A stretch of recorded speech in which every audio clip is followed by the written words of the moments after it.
नमस्कार मित्रांनो, स्वागत आहे YouTube चॅनलवरती।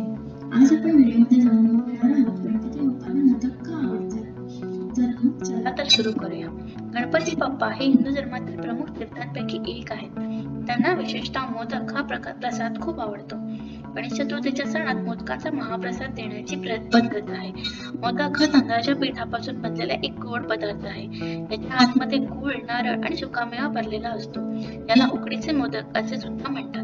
तर मग गणपती बाप्पाला मोदक का आवडतात यामध्ये एक पौराणिक कथा आहे। एकदा पार्वती मातेला गणेश आणि कार्तिकेय या दोघांपैकी कोण अधिक बुद्धिमान आहे हे जाणून घ्यायचे होते। तर तिने त्या दोघांनाही संपूर्ण पृथ्वी प्रदक्षिणा करायला सांगितले।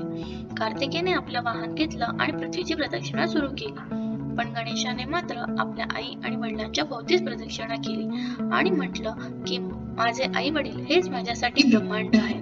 पार्वती मातेला गणेशाची बुद्धिमत्ता पाहून खूप आनंद झाला आणि तिने गणेशाला मोदकाचं वरदान दिले। तर मित्रांनो, आज तुम्हाला समजले की गणपती बाप्पांना मोदक का आवडतात। तर हा व्हिडिओ आवडला असेल तर लाईक करा आणि तुमच्या मित्र परिवारांना शेअर करा। आमच्या चॅनलला सबस्क्राईब सुद्धा करा। गणपती बाप्पाच्या आशीर्वादाने तुमचे जीवन गोड आणि आनंदी हो हीच ईश्वर चरणी प्रार्थना। धन्यवाद।